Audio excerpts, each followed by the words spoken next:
사고 그 잔해 속에서 제가 엉엉엉 기어 나왔습니다. 하나도 안 다치고. 그래서 제가 이제 대학교 시절 때 너무 은혜를 많이 받아요. 그래서 제가 이렇게 질문했으면, 하나님 나한테 왜 이렇게 은혜를 많이 주십니까? 그랬더니 하나님이 제 마음 가운데 그냥 뭐 이렇게 들리는 음성은 아니지만 내 마음 가운데, 야, 네가 네 같은 애들을 위해서 좀 살았으면 좋겠다라는 생각이 들더라고요. 그래서 대학교를 졸업하자마자 제가 대학교를 다시 돌아갔어요. 가가지고 학교 그 채플린 있지 않습니까? 채플린한테 제가 그랬습니다. 제가 좀 일을 좀 배우고 싶은데 좀 허락해 주십시오. 그랬더니 채플린이 굉장히 좋아하죠. 그래서 그 채플린 밑에서, 그게 이제 그 LA에 있는 LACC 시티 컬리지에서 2년 동안 채플린 수업을 받았습니다. 너무 재밌는 거예요. 세상에 이것처럼 더 재밌는 게 없어요. 그동안 그때 제가 제 사업도 하고 있었고요, 제 회사도 가지고 있었고, 돈도 잘 벌 때였어요. 근데 이게 너무 재밌어서 이거 다 때려치고 그다음에 신학교를 갔습니다. 신학교 가서 목사 안수 받고 목회 한 12년 하다가 하나님께서 21년 전에 저희 선교 쪽으로 이렇게 부르셨습니다. 그래서 지금까지 선교를 하고 있는데요. 사실 지금 지난 20년 동안 저희가 돌이켜 보면 이 선교에 대한 개념들도 굉장히 많이 바뀌었고요, 이 대상에 대한 우리의 그 생각, 선입, 이런 것들 굉장히 많이 바뀌고, 또 특별히 그 선교지에 대한 선교지가 지금 정말 지형이 변화될 정도로 큰 지진이 일어나는 것처럼 지금 지각 변동이 일어나고 있는 상황입니다. 그런 가운데서 도대체 지금 앞으로 우리가 어떻게 하면 조금 더 전략적으로 우리가 나라들을 섬기고 열방들을 섬기고, 또 우리가 지금 재정도 드리고 인력도 투자하고 여러 선교사님들과 이 네트워킹을 하면서 하고 있는 사역들을 우리가 조금 더 어떻게 하면 좀 전략적으로 할 수 있을까에 대한 고민을 굉장히 많이 하고 있는 중입니다. 그래서 미국에 와서 살면서 결혼도 했고요. 다음에 아들 셋 뒀습니다. 얘가 저희 가족입니다. 사실 아이들이 전부 다 이제 대학교 간 다음부터는 지금 4년 동안 아이들을 이렇게 같이 못 만났습니다. 그래서 함께 찍은 사진이 없어서 이건 5년 전에 찍은 사진입니다. 그러니까 아이들이, 첫째가 대학교 가기 전입니다. 그래서 조나단 맨 왼쪽에 있는 아들이 큰 아들입니다. 지금 위스콘신 주립대학을 졸업하고요, 지금 BMO 해리스라는 그 은행에서 파이낸스 그 애널리시스트로 지금 일을 하고 있고요, 제 바로 옆에 있는 이 둘째죠, 성민이, 얘는 3D 애니메이션 지금 제작하는 회사에서 일을 하고 있고요, 이 셋째가 이제 저희 막내인데, 이 녀석은 저한테 하루 오더니 하나님이 자기는 대학교 아직 가지 말라고 그래서, 잘 생각했다, 이게 뭐 할래? 그랬더니 자기는 선교를 하고 싶대요. 근데 제가 어릴 때 꿈이 아프리카 선교사가 꿈이었습니다. 어릴 때부터 늘 저는 아프리카로 좀 선교를 갔으면 좋겠다라는 생각이 있었는데, 아이들을 크면서 계속 제가 그런 제 간증을 나눴는데 이 녀석이 그걸 딱 캐치를 했어요. 그래서 지금 호주 서쪽이죠, 퍼스라는 도시에서 그 아프리카까지 3시간 반에서 4시간밖에 안 걸립니다. 그래서 이제 호주에서 선교 베이스를 두고 아프리카 타겟으로 지금 선교하고 있습니다. 그러다가 이제 나중에 하나님이 길 열어주시면 그때 자기 대학교 가겠다 그래서 잘했다고 그랬습니다. 근데 이제 지난 학교에 저한테 와서 전화로 그러는 거예요. 하나님이 말씀을 하시는데 북한에 대한 마음을 주신다고 그래서 지금 이제 아프리카 사역을 어느 정도 마치고 나면 이제 북한 들어갈 그런 준비를 하고 있습니다. 그래서 마침 여기 그 말씀을 들어보니까 이게 이 피츠버그 지역에 북한에 대한 그 세미나도 열리고 막 한다고 그래가지고 굉장히 제가 기대함을 많이 가지고 자료들도 좀 알아봤으면 하는 그런 생각도 있습니다. 제 유일한 룸메이트입니다. 제 아내고요. 제 아내는 저보다 더 일찍 한국을 떠났습니다. 초등학교 3학년 때 한국을 떠났고요, 아르헨티나에서 자랐습니다. 그래서 여러 면에서 제 아내와 저는 앙숙입니다. 제 아내 가족은 함경북도, 그러니까 북한의 북쪽, 저는 부산, 남한의 남쪽, 그래서 남남북녀. 그렇죠? 제가 이민을 갔는데 브라질을 갔어요. 제 아내는 아르헨티나를 갔습니다. 이 두 나라가 얼마나 앙숙입니까? 축구를 같이 볼 수가 없어요. 저는 미국으로 이민을 갔는데 제 아내는 캐나다를 갔어요. 그래서 올림픽을 볼 수가 없어요. 저는 LA에서 대학을 다녔는데 제 아내는 뉴욕에서 다녔습니다. 바스켓볼을 볼 수가 없어요. 그리고 저는 신학교를 캘빈 미시간에서 다녔는데 제 아내는 또 해피는 또 일리노이를 갔어요. 시카고 불스. 그래서 하여튼 결혼을 했는데 굉장히 둘 다 스포츠를 좋아하는데 결혼한 다음에 이때까지 스포츠를 같이 보지 않습니다. 늘 싸워가지고 가정의 평화를 위해서. 네, 하나님께서 참 은혜를 주셔서 지금까지 잘 살고 있습니다. 제 아내는 좀 한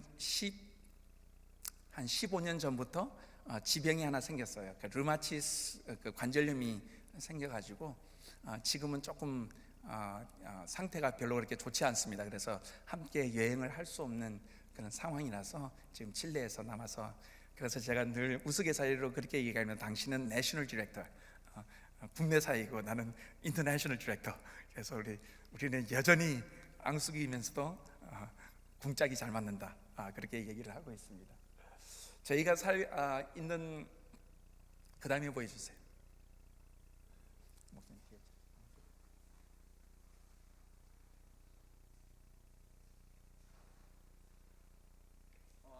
사람들이 이제 남미 그러면요, 참 이렇게 좀 별로 그렇게 가치를 많이 생각을 안 하시는데, 우리가 살고 있는 미국 같은 상황에서는 늘 이렇게 히스패닉들이 좀 허드렛 일도 많이 하고 그러다 보니까 이 사람들의 그 잠재력, 또 이 사람들이 가지고 있는 그 잠재력이라든지 이 그 어떤 사역적인 면에 있어서 가지고 있는 이 포스가 굉장한 것을 간과할 때가 많이 있습니다. 그래서 전 세계에서 이제 중국 다음으로, 그죠? 중국어 다음으로 많은 언어 인구를 가지고 있습니다. 그래서 전 세계 5억 인구가 스페인어를 쓰고 있고, 이것은 영어보다도 많습니다. 영어를 쓰는 인구보다도 스페인어를 쓰는 인구가 많고요. 다음에 뭐 국제 정치, 뭐 경제, 상업에서 영어 다음으로 많이 사용되는 언어뿐만 아니라 그 영향력이 지금도 넓어지고 있습니다. 왜냐하면 이 지구상의 마지막 그 천연 자원의 보루가 남미에 다 있어요. 그래서 사람들이 지금 남미에 굉장히 눈독을 많이 들이다 보니까 자연적으로 이제 어떤 현상이 일어나고 나면 해외에서 유치되는 자본들이 지금 엄청나게 지금 남미로 쏟아져 들어오고 있습니다. 그렇게 하다 보니까 이제 남미가 최근에 그냥 갑작스럽게 막 이렇게 부를 가지기 시작하게 되는 거예요. 젊은이들이 이제 세계로 뻗어져 나가기도 하고요. 그래서 지금 현재 저희 선교적인 차원에서는 남미를 굉장히 주목하고 있습니다. 그래서 혹시라도 선교에 대한 역사를 조금이라도 아시는 분들은 이렇게 생각을 하세요. 예루살렘에서 시작된 복음 전파가 유대를 거쳐서 사마리아를 거쳐서, 그렇죠? 로마 제국을 거쳐서 북유럽으로 갑니다. 북유럽에서 퓨리탄을 타고 북미로 와요. 북미에서 그 다음에 어디로 가죠? 아시아로 가요. 아시아에서 지금 막 하다가 지금 무슨 얘기를 하냐면은 back to 제루살렘, 예루살렘으로 돌아가자. 남미 사람들이 제일 싫어하는 말이에요, 그게 back to 제루살렘이. 왜냐하면은 이 모든 이 과정 가운데 뭐가 빠졌죠? 중남미가 빠졌어요. 그러니까 북미 왔다가 중남미 안 거치고 그냥 아시아로 넘어간 거예요. 선교학에서도 그렇게 가르치고요. 선교의 어떤 지평을 여는 모든 리더들도 그 얘기를 하고 있어요. 그러니까 막 back to 제루살렘 그러면 남미 사람들은 What about us? 그런 거예요. 우리는 어쩌란 말이야. 근데 사실 선교학적으로 보게 되면 남미 사람들은 제가 보기에는 굉장한 잠재력뿐만 아니라 역사적인 면들에서도 이 앞으로 이제 그 선교의 장을 여는데 굉장히 유용하게 하나님의 나라를 위해서 사용되게 될 그런 그 민족들입니다. 제가 내일 제가 선교 세미나 과정 가운데 제가 설명을 해드리겠지만 오늘 저녁 때 시간이 되면 조금 맛배기를 보여드리겠습니다. 지금 전 세계적으로 제가 칠레에서 사역하기 전에 있었던 콜롬비아 같은 경우는요, 지금 여기가 이제 콜롬비아인데요, 뭐 이런 것들은 그렇게 중요하지가 않고요. 이런 콜롬비아하고 상관없어요. 콜롬비아 대학하고도 상관없습니다. 사람들이 자꾸 이걸 헷갈리셔가지고 제가 콜롬비아에서 대학 사역을 했다고 그러니까 어떤 부모님이 저를 찾아왔더라고요. 그래서 자기 딸이 있는데 콜롬비아를 좀 보내도 되겠냐고 당연히 보내셔도 되더니 깜짝 놀라시더라고요. 진짜 보내도 돼요? 그래서 제가 그때 알아챘죠. 이 양반이 또 착각하시는구나.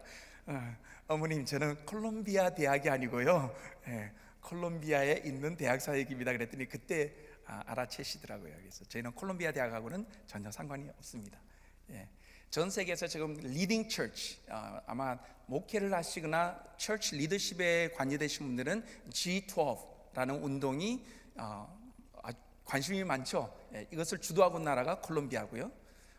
전 세계에서 지금 가장 빠르게 성장하는 교회죠. 이 교회는 일부 예배만 한 3만 명 정도가 모입니다. 지금 3만 명이 모이는 스테디움이 하루에 한 5부 예배가 있는데 다 차요. 전체 이 실내 체육관을 다 빌려가지고 하는데 굉장한 그 까르타게나가 저희가 살고 있던 아름다운 도시입니다. 근데 사실 이거는 이렇게 아름답지 않습니다. 그래픽 디자인 하시는 분들은 다 아시죠? 이거 다 뽀샵입니다.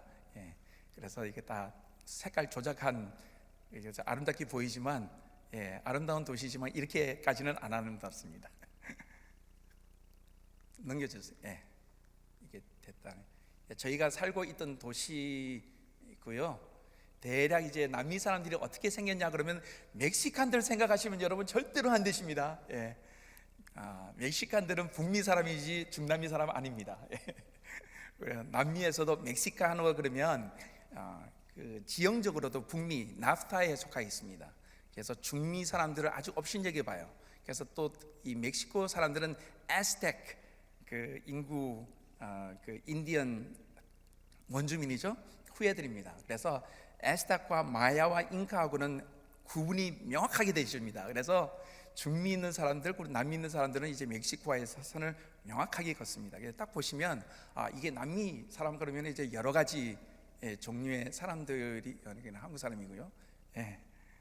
이렇습니다. 저희가 일반적으로 하고 있는 사역은 내일도 제가 말씀을 드리겠지만 선교의 어떤 우리가 집중을 하게 될 때 한 부류를 택합니다.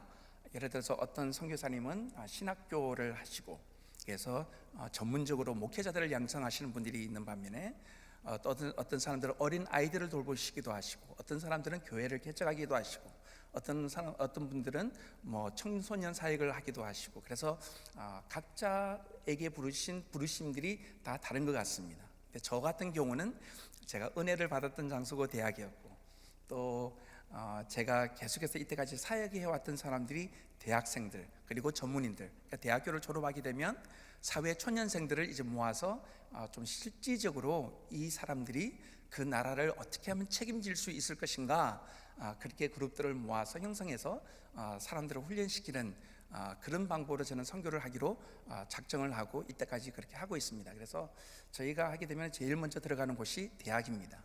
대학교에서 관계를 맺고 대학교에서 필요한 과목들을 저희가 만들어 줍니다. 그래서 이와 같이 이제 대학교에서 저희가 강의를 하기도 하고요.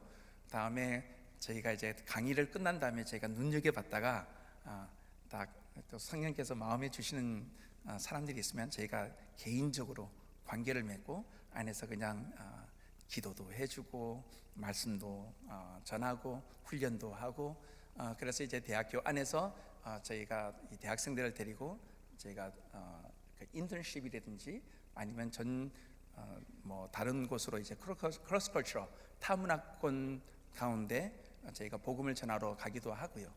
외부에서 있는 학생들을 이제 저희 나라까지 불러서 훈련시켜서 파송하기도 하고 그렇습니다. 보통 이것이 이제 저희가 이제 가르치는 대학교 강의실이 저희가 수업이 끝마치고 나면 저희들이 이제 눈여겨봤던 학생들을 데리고 함께 예배도 드리기도 하고 기도회도 갖고 그리고 헌신도 하고 그래서 이제 지도를 그려놓고 학생들이 마음에 품고 선교사로 파송도 하고 그렇습니다. 그리고 이제 저희 전체 우리 학생들 리더십 모이는 연중 저희 이제 수양회 이렇게 가지기도 하고요.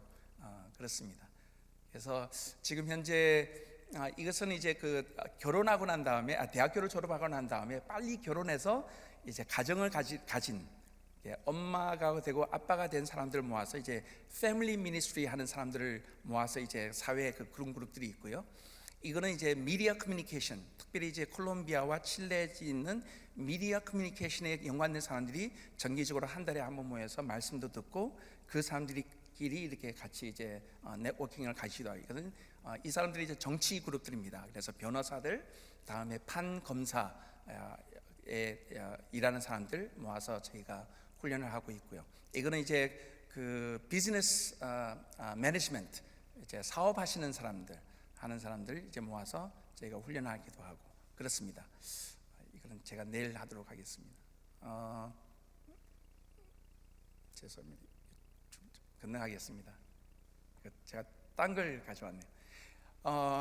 저희가 지금 현재 남미에서 훈련받은 우리 형제들이 이제 전 세계 지금 12개국으로 저희가 파송을 해서 지금 사역을 하고 있습니다. 이 친구는 건축학을 전공한 형제예요. 그래서 청망받는 인재였는데 또 하나님이 부르셔서 지금 스웨덴에 가서 거기서 이제 자기 직장도 있고 가지면서 이제 스웨덴에서 젊은이들을 선교하는 이제 부부고요. 이 자매는 베네수엘라로 갔습니다. 베네수엘라에서 지금 굉장히 상황이 악화가 돼서 모든 사람들이 지금 베네수엘라에서 지금 다 도망 나오는 그런 상황인데 하나님께서 자기에게 베네수엘라에 들어가라고 말씀하셔서 갔어요. 그래서 굉장히 어려운 가운데서도 사역을 참 잘하고 있습니다. 이 자매는 콜롬비아에서 굉장히 저희가 살고 있는 볼리바르라는 주의 주지사의 수석 비서관이었어요. 굉장히 총명받는 그런 자매였는데 대학교에서 만나서 이제 저희 강의를 듣다가 예수님을 알게 되고 변화되어서 지금 자기가 가지고 있는 관계 그리고 역량을 사용해서 지금 에콰도르에 가서 지금 개척해서 좀 사역하고 있습니다. 이 형제는 이제 소련으로 들어가는데요. 이 형제의 이야기가 정말 드라마틱해요. 이 자매가 이 형제에게 하나님께서 소련을 말씀하셨대요. 근데 소련을 해서 다 준비를 하고 있는데 자꾸 하나님이 에콰도르에 가라고 성령께서 인도하시대요. 그래서 하나님 저는 소련으로 가야 됩니다. 소련으로 가야 됩니다. 그랬는데 성령이 문을 다 닫고 에콰도르만 열어주시는 거예요. 그래서 에콰도르 갔어요.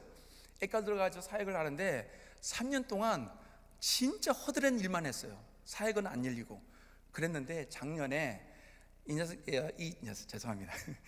이 형제가 축구를 엄청 좋아해요. 남미 사람들 다 축구 좋아하지 않습니까? 그래서 어느 날 갑자기 대학교에 들어가서 학생들이랑 축구를 하다가 갑자기 번뜩이는 생각이 든 거예요. 뭐냐면 내가 우리 사역의 이름으로 축구 대회를 열어야 되겠다. 그래가지고 CMAE 컵, 그러니까 CMA가 Centro de Movilización Estudiantil이라는 저희 사역의 약자입니다. CMAE 컵, 모든 대학교 대항 축구 대회를 연 거예요. 근데 이 에콰도르의 역사 이래로 한 번도 그런 일이 없었어요. 근데 사람들이 CMA가 뭐냐, 이게 무슨 컵이냐 물으면서 모든 대학이 다 참여를 한 거예요. 26개 대학이 참여를 했습니다. 그래가지고 이제 1등이 이제 나왔지 않습니까? 그 1등을 데리고 이 1등을 되는 애들이 이제 트로피만 받지 않습니까? 트로피를 받아가지고 애들을 다 모아놓고 축하를 하면서 이 축구 선수를 데리고 디보셔널 묵상 모임을 시작했어요. 우리 같이 계속해서 축구를 같이 좀 하자. 근데 첫 모임 때 하나님께서 이 형제에게 아이디어를 주신 거예요. 얘네들 데리고 소련 가라. 올해 소련 월드컵이지 않습니까? 근데 안타깝게도 에콰도르이 예선 탈락했거든요. 본선에 못 가요. 온 에콰도르 사람들이 애통하고 있는데 얘네들 데리고 우리가 소련을 가면 되겠다. 그래가지고 이 학생들한테 말을 한 거예요. 우리 소련 가자. 우리 국가대표도 못 갔지만 우리는 소련에 가서 대학교들 돌아다니면서 친선 축구 시합하면 되니까. 대학교에서 그걸 알았어요. 그래서 대학교에서 차비, 교통, 숙박, 그리고 안내, 다음에 홍보, 영상 팀들 다 만들어져 가지고 이번에 소련 들어갑니다. 그래서 거기에 들어갔는데 소련에 있는 대학교에서도 뭐 예선 통과는 못했지만 에콰도르에서 대학생 팀이 온다 그러니까 지금 소련에서 지금 받아줬어요. 비자도 받고. 그래서 이번 6월 달에 지금 소련 들어가서 자기는 이제 거기서 축구 친선 축구 대회 끝난 다음에 자기는 돌아오지 않고 거기는 자기는 소련에 남아서 이제 선교하겠다고 그러는 친구입니다. 이 형제들은요, 이 이야기가 길지만 하여튼 하나님께서 이 형제들 정말 어려운 가운데서도 지금 죽을 병에 걸렸지만 살려주셨어요. 그래서 이제 부부 이제 결혼도 하고 지금 니카라구아에 가서 지금 선교하고 있고요. 이 중간에 있는 이 다지아나 부엔디아라는 자매는 혹시 여러분 남미 문학의 그 노벨상을 받은 마르케스의 100년의 침묵이라는 소설 들어본 적이 있으세요? 100년의 침묵. 이 100년의 침묵이라는 소설이 이 자매의 가족 이야기입니다. 저도 몰랐는데 그 소설을 읽으면 부엔디아라는 가족이 나오거든요. 이 자매 이름이 부엔디아예요. 그래서 너 그 집안이냐 그랬더니 자기 집안 이야기래요. 이거 진짜 하여튼 그 한국의 막장 드라마 저리 가라거든요. 이 100년의 침묵이 4대에 걸쳐서 막장의 끝을 보는 소설이에요. 하여튼 뭐 인간관계 깨어질 대로 다 깨어지고 뭐 이혼에 재이혼에 뭐 재재이혼에 재재재이혼에 뭐 친척의 근친상간에 하여튼 인간이 생각할 수 있는 모든 깨어진 관계는 다 나타나요. 그런데 아무도 얘기하지 않는 100년 동안의 침묵, 집안에 그런 사건이 있어도 아무도 얘기하지 않는 침묵 가운데 흘러내리는 100년간의 가족 안에 있는 암묵시대를 쓴 소설이거든요. 자기 집안이래요. 진짜 이 집안이 그래요. 근데 이 자매가 지금 이제 스위스에 가서 사역을 하고 있습니다. 스위스에서 사역을 하고 있는데 변호사예요. 그래서 지금 국제 법률 지금 전공하고 지금 스위스에서 지금 사역을 하고 있습니다. 이거는 올해 초가 아닙니다. 죄송합니다. 이게 이제 3년 전이죠. 이제 3년 전에 저희가 이제 칠레에서 사역을 시작했고요. 대략 칠레는 이렇다 생각하시면 되겠습니다. 이제 분지죠. 안데스 산맥을 끼고 바로 옆에 있어서 사실 이렇게 막지가 않고 이렇게 늘 공해가 분지다 보니까 이 공기 오염이 늘 위에 이렇게 딱 막혀져 있는 그런 도시이지만 독일계입니다. 칠레 사람들은. 그래서 굉장히 성실하고 근면하고 일 똑부러지게 하고 그리고 경제력이 뛰어나서 남미에서 리딩 그 상업적으로 경제적으로 좀 그 주도를 갖고 있는 나라이기도 합니다. 지금은 이제 아시아 태평양권이다 보니까 아무래도 칠레가 가지고 있는 그 보면 지금 이게 아시아 태평양권이거든요. 이 브라질 같은 나라, 아르헨티나 같은 나라 다 강국이지만 대서양권이에요. 그렇게 하다 보니까 딸려요. 칠레한테. 인구는 1,800만 밖에 되지 않는데도 경제력에서 브라질과 아르헨티나가 굉장히 시샘을 많이 하고 있는 나라이기도 합니다. 저희가 살고 있는 산티아고 베이스고요. 지금 40년 전에 시작된 베이스입니다. 지금 현재 24명의 사역자들과 한 20여 명의 아이들, 그래서 44명의 사역자들이 지금 같이 사역하고 있는 장소이기도 합니다. 저희가 앞으로 이제 계속해서 이제 매주일 들어가서 사역하고 있는 장소인데요. 여기가 5 blocks to 5 block, 25평방 블락 안에 이 산티아고에서 그러니까 칠레에서 가장 유력한 40개의 그 사립 대학들이 다 밀집해져 있습니다. 그래서 저희가 지금 기대하고 있기로는 이 대학가 안에 저희의 사역의 센터를 지금 설립하는 것이 저희가 목표로 가지고 지금 계속 사역을 진행하고 있습니다. 그 좀 보여주시겠어요? 두 번째.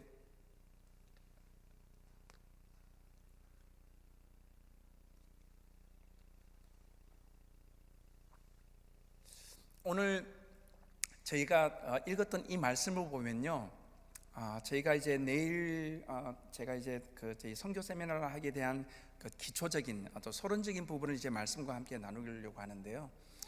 성경을 읽다 보면 하나님께서 이제 사도 바울을 통해서 우리에게 이런 말씀을 주세요. 사랑하는 형제들이여, 여러분에게 부탁합니다. 이렇게 쭉 말씀을 하면서 맨 끝에 뭐라고 말씀하시냐면, 하나님의 방법이 실제로 얼마나 우리에게 행복을 가져다 주는 것인가를 여러분의 경험을 통해서 알게 될 것입니다 라고 말합니다. 하나님께서 우리에게 가지고 있는 하나님의 뜻, 왜 우리가 이 땅 가운데 태어났는가, 나는 누구인가, 우리의 정체성, 그리고 우리는 어디로 가고 있는가, 우리의 목적, 그러니까 우리의 목표, 그리고 우리는 어떻게 살아야 하는가, 우리의 삶의 목표에 대해서 하나님의 뜻이 어떤 것인지 우리에게 명백하게 우리에게 설명해 주실 것이고, 그 다음에 그 설명을 우리가 알게 되면, 하나님의 뜻을 우리가 알게 되면 하나님의 뜻은 알 수가 있고, 그것을 깨닫는 순간 우리의 인생 가운데 그것이 큰 행복이 될 것이다. 그것은 우리가 어떤 지위에 있느냐, 우리가 얼만큼 많은 재물을 가졌는가, 우리가 얼만큼 높은 지위를 가졌는가, 그것이 이것을 결정하는 것이 아니라, 내가 아무리 재정이 있고 없고가 아니고, 내가 무엇을 가지고 있고가 아니고, 우리가 그런 상황과 상관없이 우리는 하나님의 뜻을 깨달을 수 있다. 그리고 우리가 그 깨달은 하나님의 뜻을 통해서 우리는 우리 인생 가운데 가장 큰 기쁨, 행복, 그것을 누릴 수 있다라고 말합니다. 그런데 거기에 우리가 가지고 있는 가장 큰 걸림돌이 있어요. 그 걸림돌이 뭐냐면, 이 세상이 가지고 있는 어떤 세계관이에요. 이 세상 사람들이 우리를 향해서 주입하고 있는, 매일매일 우리에게 주입하고 있는 삶의 패턴입니다. 그 패턴에 대해서 우리가 뭐라고 말할 것인가, 거기에 대해서 우리가 어떻게 응답할 것인가, 그것이 하나님의 뜻을 깨닫는 것과 굉장히 밀접한 관계를 가지고 있다. 제가 한 가지 예를 한번 보여드리겠습니다. 여러분 혹시 이런 거 들어보신 적이 있으시죠? 이런 그림, At one point, everyone thought the earth was flat. 어떤 한점에는 모든 사람들이 지구가 어떻다고요? 평면이라고 생각했습니다. 그렇죠? 근데 보십시오. 오직 성령이 너에게 임하시면 너희가 권능을 받고 예루살렘과 온 유대와 사마리아와 땅끝까지 이르러 내 증인이 되리라. 자, 이건 무슨 명령이죠? 지상 대명령. 땅끝까지 이르러 말씀을 전하고 제자를 삼을 명령이죠. 그렇죠? 이것 순종해야 되지 않습니까? 그죠? 순종해야 될 명령이죠. 자, 그러면 묻겠습니다. 땅끝이 어디죠? 그러니까 이때 예수님 살고 계실 때 땅끝이 어디였죠? 모르십니까? 서쪽으로는, 그러니까 그 당시에는 이랬다니까요. 땅끝에 가면 모든 사람들이 절벽이라고 생각했어요. 떨어져 죽는다고 그랬잖아요. 그러니까 아무도 여행을 하지 않는, 그러니까 땅의 끝은 서쪽은 어디였죠? 스페인. 자, 그러면 다른 쪽은요? 다른 쪽은, 그러니까 서쪽으로는 끝이 스페인이었고, 그래서 로마서 15장에 보면 3번 나옵니다. 내가 스페인으로 가야 되겠다, 스페인으로 가야 되겠다, 스페인으로 가야 되겠다. 그래서 바울의 목표는 스페인이었어요. 왜? 스페인이 땅끝이었으니까. 다른 쪽은요? 어디였죠? 제가 이런 말씀을 나누면 사람들이 지구는 둥글대 그런데, 지구는 둥글다는 생각은 아주 최근의 이야기입니다. 그렇죠? 이런 거죠. 제가 폼포니우스라는 폼포니우스 멜라라는 사람이 가지고 있는 지도예요. 이게 AD 40년 예수님이 돌아가신 직후에 만든 지도예요. 세계 지도입니다. 이게 세계 지도 한번 보시겠어요? 어떻게 돼 있죠? 여기가 스페인입니다. 스페인이 땅끝이고요. 그다음에 이게 아프리카예요. 이태리고요. 그다음에 그리스고요. 다음에 흑해를 지나서 이게 뭐죠? 여기가 인도고요. 이게 중국이에요.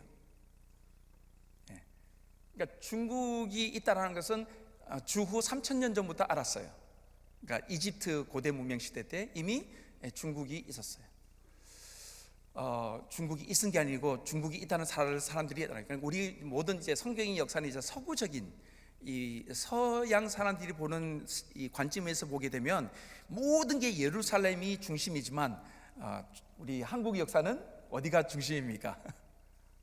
어디가 중심이죠? 당연히 우리 경성 한국이 중심이잖아요. 중국에서는 중국이 중심이고, 예.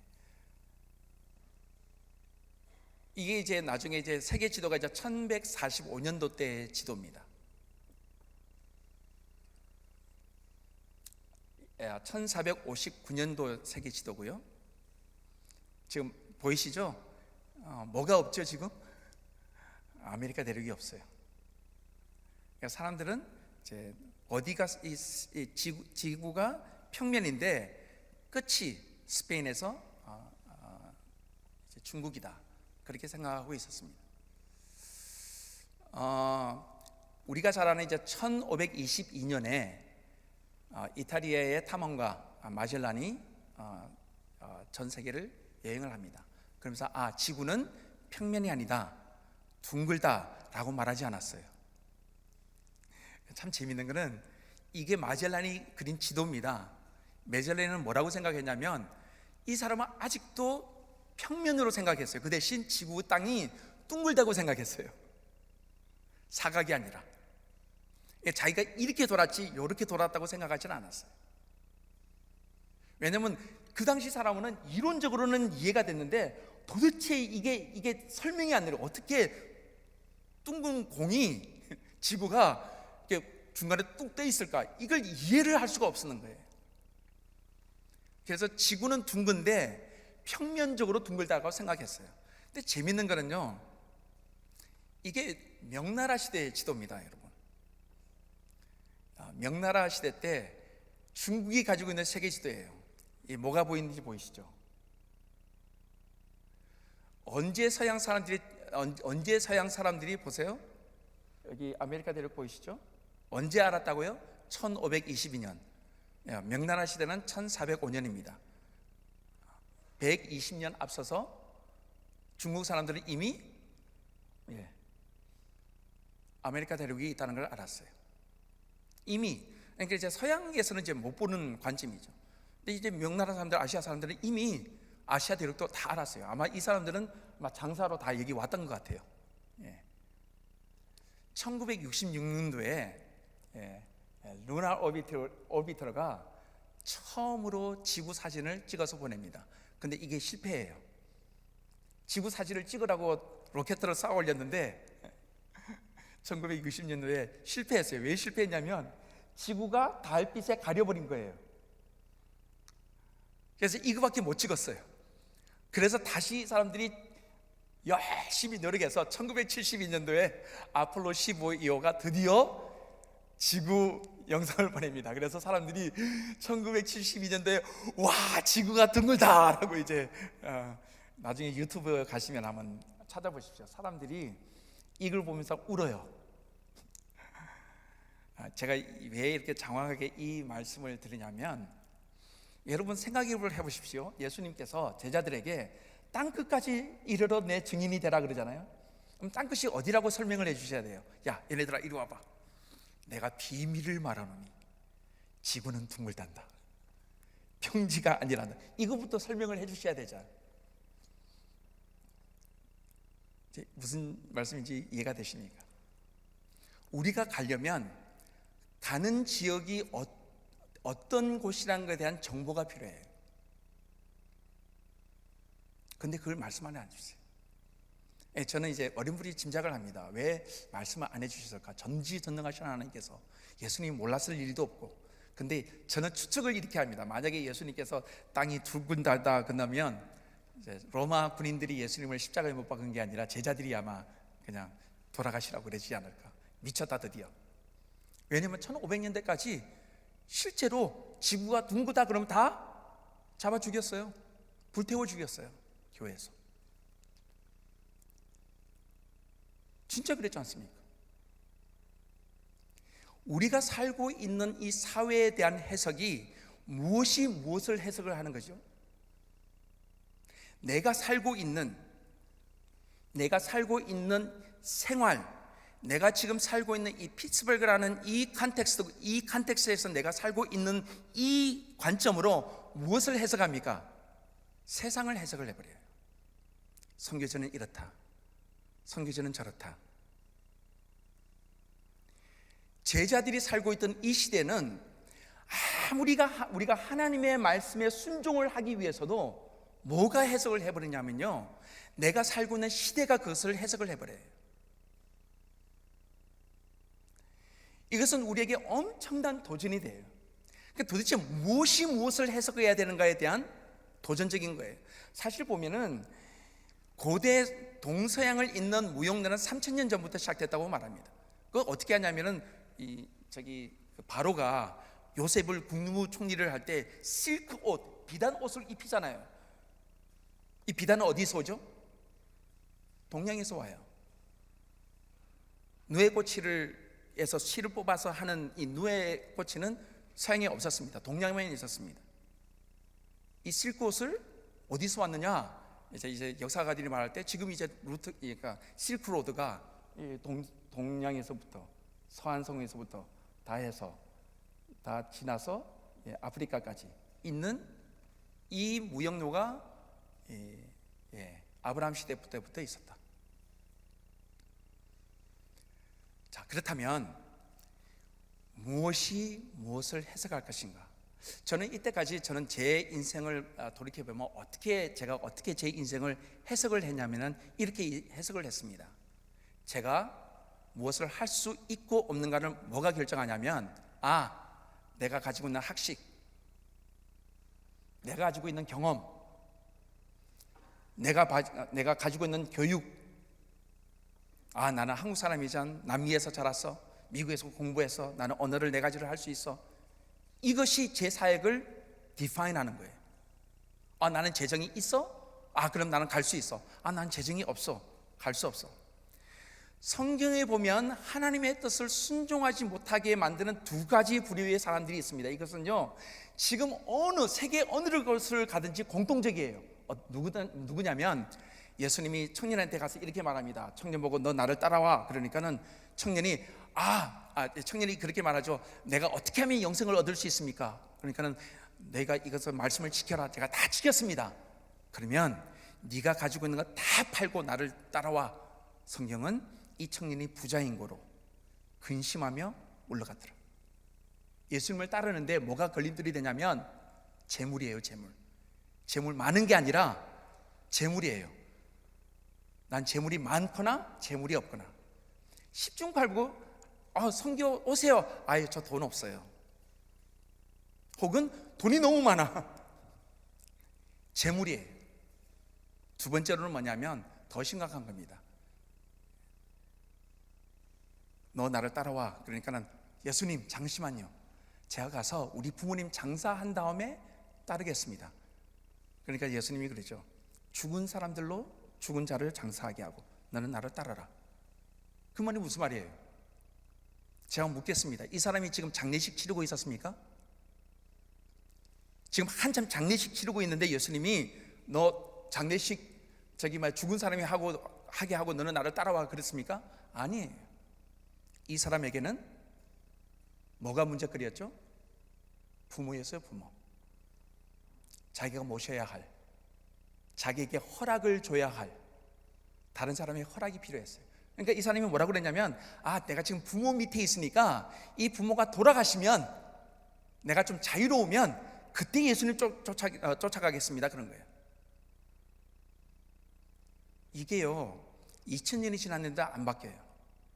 저희가 청년들을 갖다가 선교 동원하려고 전 세계를 다 돌아다니죠.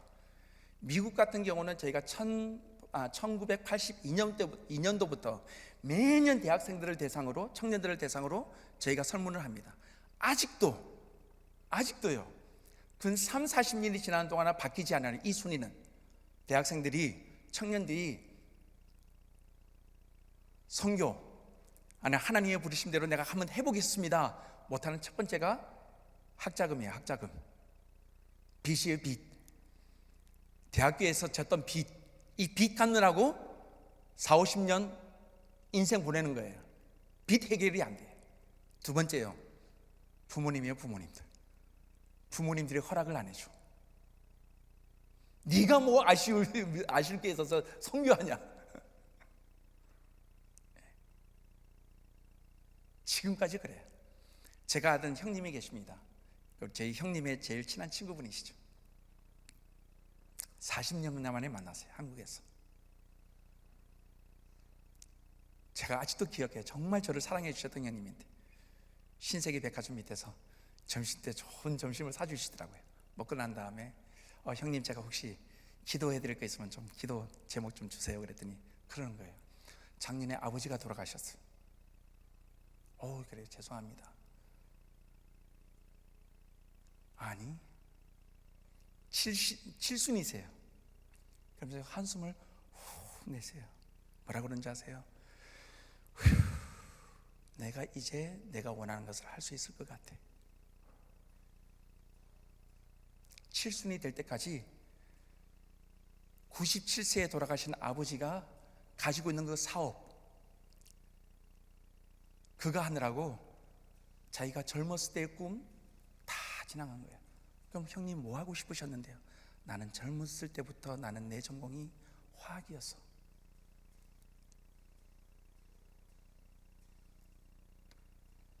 나는 사람들이 가지고 있는 문제들을 해결하는 게 정말 좋았단다.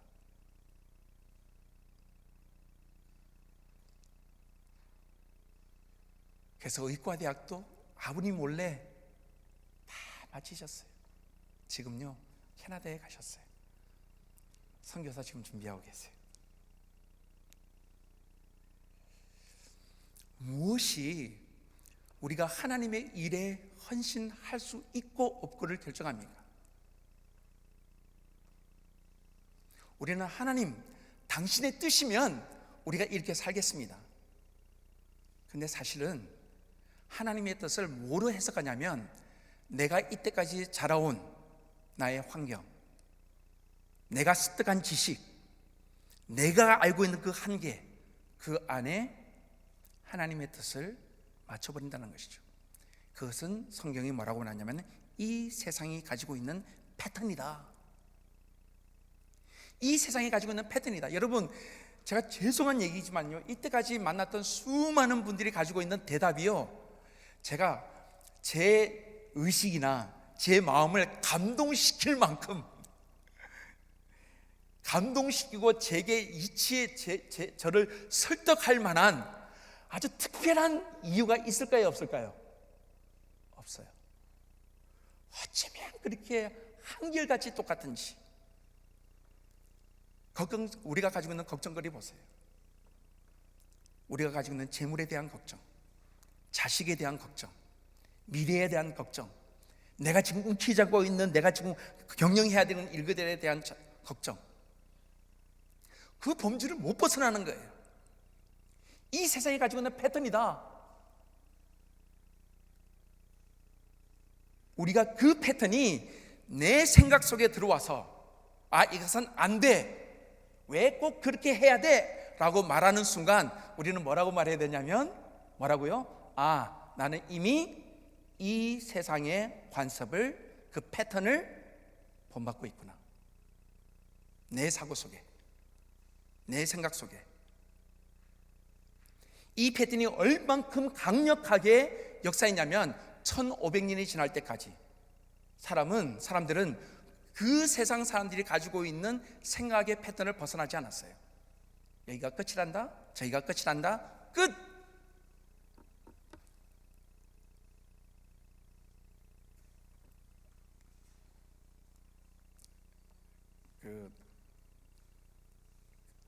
제가 이 말씀만 하고 마치도록 하겠습니다. 성경은 우리에게 가지고 있는 패턴이 분명히 있어요. 자, 제가 한 가지만 소개해드리고 내일 계속하도록 하겠습니다. 우리가 이해하고 있는 하나님의 이야기, 무슨 이야기인가? 이것만 봐도 알아요. 제가 가는 곳곳마다요, 사람들하고 강의를 하거나 설교를 하거나 사람들하고 관계를 맺으면 뭔지 모르게 역사적으로 지금도 사람들이 가지고 있는 하나님의 역사에 대한 패턴이 있어요. 우리가 가지고 있는 하나님의 이야기가 좋은 소식일까요? 나쁜 소식일까요? 어떤 소식일 것 같습니까? 우리가 가지고 있는 하나님의 이야기, 나를 향하신 하나님의 계획, 하나님의 뜻은 좋은 이야기일까요? 아니면 나쁜 이야기일까요? 내가 지금 사역하게 될, 저는요 어릴 때 저에게서 선교사님을 포상한 그 예배를 잊을 수가 없어요. 눈물바다, 우리 다시 만나볼 때까지 하나님이 보호하사, 아시죠? 애국가가 아니고. 그리고 막 저는 그래서 진짜 이분들이 이제 죽으러 가시는 줄 알았어. 예. 왜 그렇게 생각했습니까? 미지의 세계 팍 가면 다 죽는다고 생각했어요. 정보가 없으니까. 한 번 가서 편지를 하면 오는데 석 달, 가는데 석 달. 아픕니다. 기도해 주십시오. 그리고 편지 보낸 다음에 저 다 나았습니다. 그리고 보내면 기도하는 가운데 벌써 뭐 아프고 낫고 다 되는 거죠. 그죠? 예. 저한테 어릴 적부터 내가 하나님의 뜻을 이야기할 때마다 제 마음 가운데 가지고 있는 하나님의 뜻, 내 인생을 향한, 우리 교회를 향한, 열방을 향한 이 이야기는요 나쁜 얘기밖에 없어요. 무슨 얘기인 줄 아십니까? 죄로 시작해서요 심판과 멸망과 심판으로 끝나요. 우리가 하나님의 역사를 얘기하십시오 그러면 뭐부터 얘기냐면 죄악된 인간부터 시작해서, 그래서 예수님이 오셔서 돌아가셨단다, 이 죄를 위해서 십자가 이야기, 죽음과, 예? 그 다음에 무슨 얘기요? 마지막 끝날에 이 세상이 불타 없어진대, 심판받는데, 나쁜 얘기부터 시작해서 나쁜 얘기로 끝나요. 여러분, 이거는요 사단의 전략이에요. 사단이 오는 것은 노략질하고 죽이고 멸망시키는 것이다. 그렇지만 내가 온 것은 너희로 생명에서 생명을 얻게 하고 더 풍성하게 하게 하는 것이다. 성경은 좋은 소식이에요. 하나님께서 이 세상을 얼만큼 아름답게 창조하셨는가? 이 놀랍게 창조하신 이 하나님의 창조물이 창세기 7장부터 20장까지 나오는 수많은 일곱 접시, 금나팔, 일곱 나팔, 적그리스도, 그런 얘기로 끝나는 것이 아니라 20장과 21장 무슨 얘기로 끝마칩니까? 새하늘과 새 땅, 하나님이 다스리신다. 그의 백성들이 하나님의 영광 가운데 일어날 것이다. 우리가 그분과 함께 영원토록 왕노릇 할 것이다. 하나님께서 태초에 천지를 창조하셨다. 아무것도 없는 가운데서 새로운 일을 시작하셨다. 인간을 하나님의 형상으로 창조하셨다. 그분이 나를 사랑하신다. 성경의 이야기는 좋은 이야기예요. 그래서 좋은 이야기로 끝나요. 내 사람들은 내 인생을 볼 때 아유 내 팔자야, 내가 왜 이렇게 태어났을까, 나는 왜 이것밖에 못할까, 나쁜 소식으로 시작해서 내가 어떻게 하면 예수를 좀 잘 믿어가지고 내가 어떻게 하면 여기서 그냥 피해 나갈까, 나쁜 소식으로 끝나요. 예수를 믿는 거 어떻게 하면 내가 나중에 심판날에 내가 벌을 좀 면할까, 나쁜 소식으로 끝나요. 그러니까 열방을 볼 때마다 그런 관점에서 어이구 적은 애라, 어이구 못 사는 거 얼마나지, 어이구 못 살면 빨리 우리가 어떻게 헌금 모아가지고 보내줘야지. 그렇게 하니까 우리가 하는 모든 사역들은 어떻게 하든지 사람들이 가지고 있는 이 나쁜 환경 속에서 적응하든지 도피하든지 극복하든지 그런 이야기밖에 없어요. 그 어느 누구도 이 열방을 바라보면서 하나님의 이 열방을 사랑하신다. 이 열방은 어떻게 될 거라고요? 이 열방이 어떻게 될 거라고요? 이 열방이 영원토록 그 어려운 가운데 잘 것입니까? 아니에요. 요한계시록 7장 내가 보니 셀 수 없는 무리들이 모든 족속과 방언과 나라들과 민족 가운데서 어린 양과 그 보좌 앞에 오더라. 영광스러운 이야기로 끝나요. 근데 그 이야기 없어요. 나쁜 이야기밖에 없어요. 우리의 정책 가운데, 우리의 사고 가운데, 우리가 보는 뉴스가 그것만 얘기를 하고 있어요. 도대체 마지막 뉴스 가운데 시리아에서 일어나는 놀라운 부흥의 이야기를 해주는 사람이 누가 있어요? 우리는 이렇게 생각합니다. 유럽 교회 다 죽었다고 그래요. 천만의 말씀요. 모슬림이 막 그냥 해가지고 막 온 세상에 지금 모슬림화 될 거라고 생각해요. 천만의 말씀요. 제가 내일 데이터 하나 보내드릴게요. 전 세계에서 가장 빠르게 복음에 들어가서 하나님의 나라가 제일 빨리 지금 복음이 지금 흥황하고 있는 나라 10나라 중에 7나라가 중동 나라들이에요. 사우디아라비아, 이라크, 이란, 예멘. 젊은이들 가운데서 죽게로 돌아오는 이 숫자들이 얼마나 많은지. 독일의 교회가 지금 부흥기를 맡고 있고, 영국의 교회가 부흥기를 맡고 있고.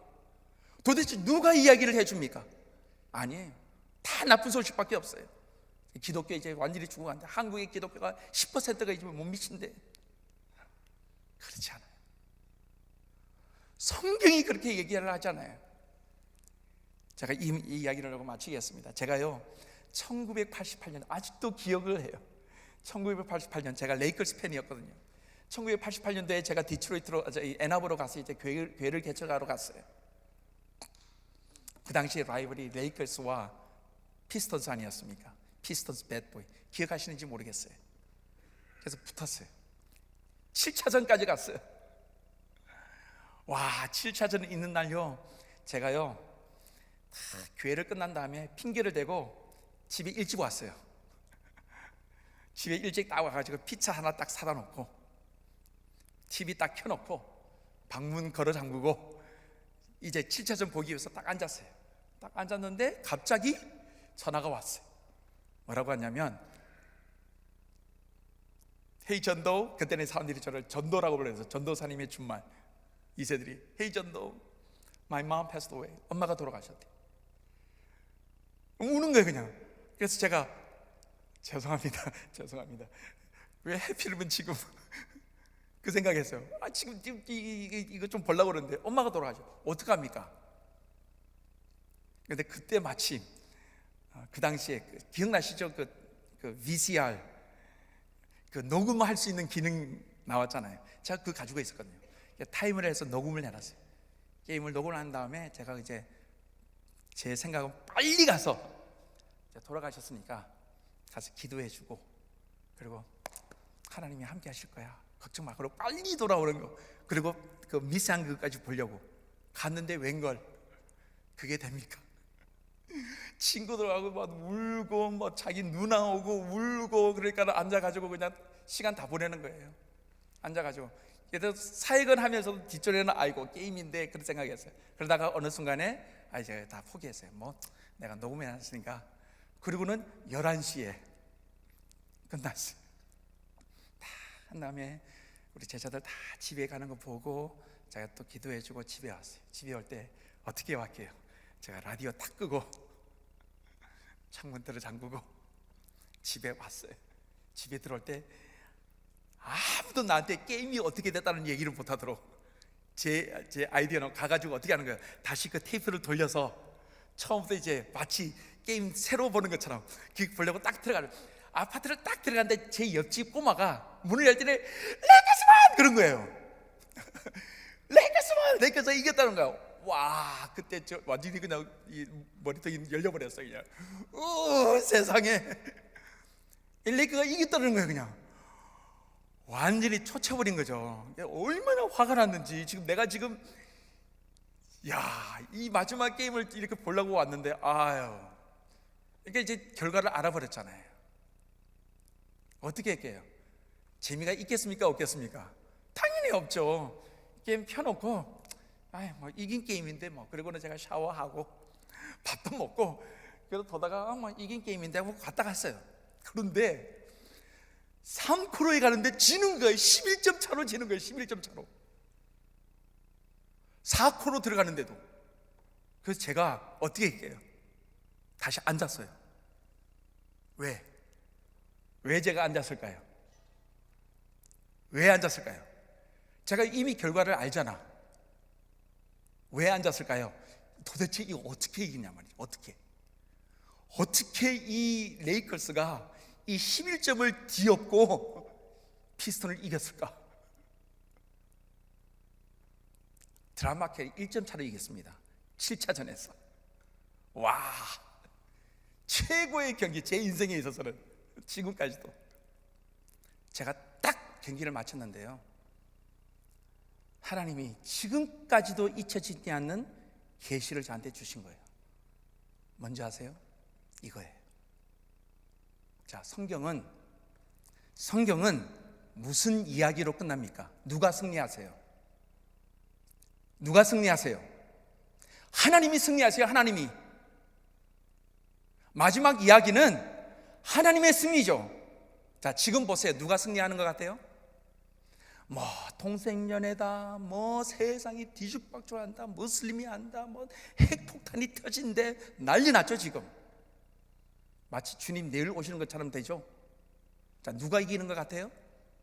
무슬림이 이기는 것 같이 보이시죠? 세상이 이기는 것처럼 보이시죠?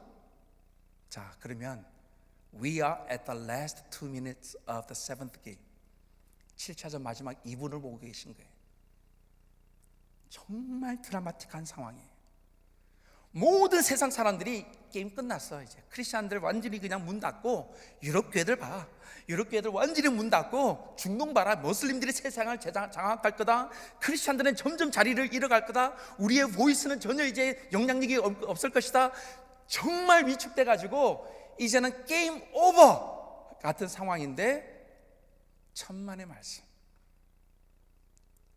요한계시록의 말씀은 그가 나가서 이기고 또 이기시더라. 그가 나가서, 주께서 나가셔서 이기고 또 이기시더라. 무엇이 우리의 인생의 드라이브인가? 나쁜 소식이에요? 좋은 소식입니까? 내 인생은 아니야, 나는 이렇게 인생을 살았으니까 나는 이렇게 하다가 별 소망 없이 나는 이렇게 살다가 죽을 거야. 그게 여러분의 인생에 대한 평가세요? 아니야. 내가 중간에 실패했더라도, 내가 실패했어.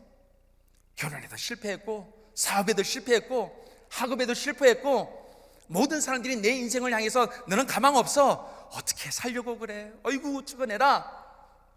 그렇지만 아니야. 성경은 아니다.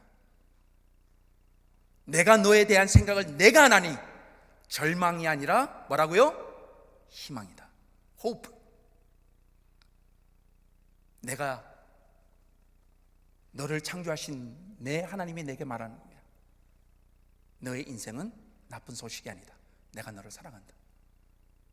너의 인생은 이 세상 사람들이 너에 대해서 어떻게 평가할 거에 패턴을 주지 말아라. 그것을 주는 순간 내 인생이고 나발이고 열방을 향한 우리의 섬김까지도 다 무너질 거예요. 거기에서 도피, 탈출하기 위한 액티비티밖에 되지 않아요. 그것은 선교도 아니고요, 그것은 적선이에요. 적선. 그건 하나님의 방법도 아닙니다. 하나님의 방법은 좋은 이야기다. 좋은 이야기에서 좋은 이야기로 끝날 것이다. 열방의 이야기는 좋은 이야기로 끝날 것이다. 이것이 우리의 선교의 이야기고, 이것이 우리의 교회의 이야기고, 이것이 우리의 가정의 이야기고, 이것이 내 인생을 향한 하나님의 이야기입니다. 믿으십니까? 이거 안 믿으시면 어떻게 사시려고 그러세요? 우리 함께 기도하겠습니다. 저는 여러분이 어떤 상황에 있는지 모르겠어요. 어떠한 문제가 지금 여러분의 인생을 정의 내리고 있는지 모르겠습니다. 그렇지만 여러분이 내리는 여러분의 삶과 여러분의 상황에 대한 정의보다도, 이 세상이 여러분들에 대해서 내리는 정의보다도 하나님의 정의는 훨씬 틀립니다. 하나님은 나에 대한, 열방에 대한 하나님의 생각은 좋은 소식에서 좋은 소식. 행여나 우리의 인생 가운데 지금 나쁜 소식이 우리의 생각과 마음을 주장하고 있다면 이 시간 예수 그리스도의 이름으로 명하노니 물러갈지어다. 하나님, 이 시간 우리가 주께서 나에게 주시는 이 좋은 소식을 받습니다. 내가 하나님의 뜻을 잘 살피면 이것이 얼만큼 아름다운, 좋고 이 완벽한 하나님의 뜻인지 우리가 경험으로 알게 될 것이고, 이것이 우리에게 행복을 가져다 줄 것입니다 라고 말씀하신 이 로마서 12장 1절과 2절의 말씀을 이 시간 내가 약속으로 취합니다. 우리 함께 통성으로 기도하십시다. 우리의 삶과 상황과 자녀와 어떠한 상황이든지 나에게 나쁜 소식을 제공하는 그 어떤 것으로부터 내가 예수 그리스도의 이름으로 끊고, 내가 이 시간 성령께서 우리에게 주시는 이 좋은 소식을 내가 부둥켜 안습니다. 우리 함께 기도하면서 나아가겠습니다. 기도하겠습니다. 하나님, 우리의 인생을 바라보면서 좋은 소식으로 바라보게 도와주십시오. 좋은 은혜의 말씀으로 바뀌게 도와주십시오. 하나님의 말씀이 우리를 아주 하나님의 생각과 뜻이 얼마큼 좋은 것인지 이것을 우리가 받아들이게 도와주옵소서. 이것을 깨달을 수 있는 은혜가 되게 도와주옵소서. 어떠한 상황 가운데서라도 하나님, 이것을 우리가 중요하지 않아, 포기하지 않아, 잃어버리지 않도록 우리 도와주십시오. 이것이 우리 인생의 가장 중요한 기초가 되게 도와주옵소서. 하나님, 이것이 하나님에 대한 약속으로 만드는 약속의 말씀으로 말미암아 이것을 우리가 은혜가 있게 도와주시기를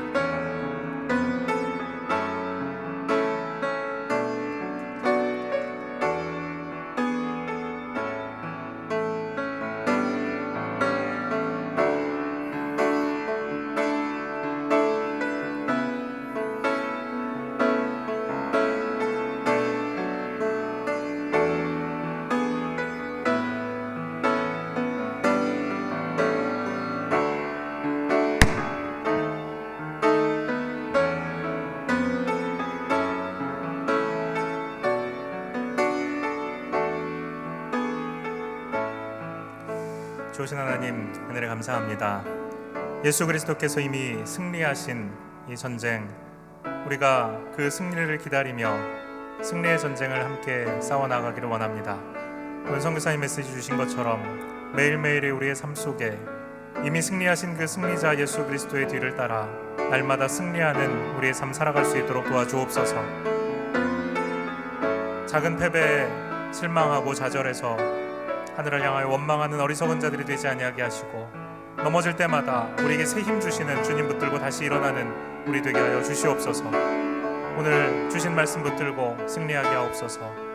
감사드리며 예수 그리스도의 이름으로 기도하옵나이다. 아멘. 선교사님 귀한 메시지 감사합니다. 우리 선교사님 메시지 내일 새벽에 아침에 7시에 우리 같이 모여서 또 계속해서 듣게 되겠습니다. 하나님께서 주시는 이 놀라운 메시지가 우리 가운데 분명한 열매 맺는 그 일이 있었으면 좋겠습니다. 우리 선교사님 하나님께서 힘 주시고 또 이 먼 길 오셨는데 잘 회복하시고 내일 또 귀한 말씀 주시기를 위해서 함께 기도하시면 좋겠습니다. 우리 주님 같이 오신 기도로 오늘 금요 예배 마치겠습니다. 함께 기도합니다. 하늘에 계신 우리 아버지여, 이름이 거룩히 여김을 받으시오며 나라가 임하시오며 뜻이 하늘에서 이루어진 것 같이 땅에서도 이루어지이다. 오늘 우리에게 일용할 양식을 주시옵고 우리가 우리에게 죄 지은 자를 사하여 준 것 같이 우리 죄를 사하여 주시옵고 우리를 시험에 들게 하지 마시옵고 다만 악에서 구하시옵소서. 나라와 권세와 영광이 아버지께 영원히 있사옵나이다. 아멘.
주님 마지막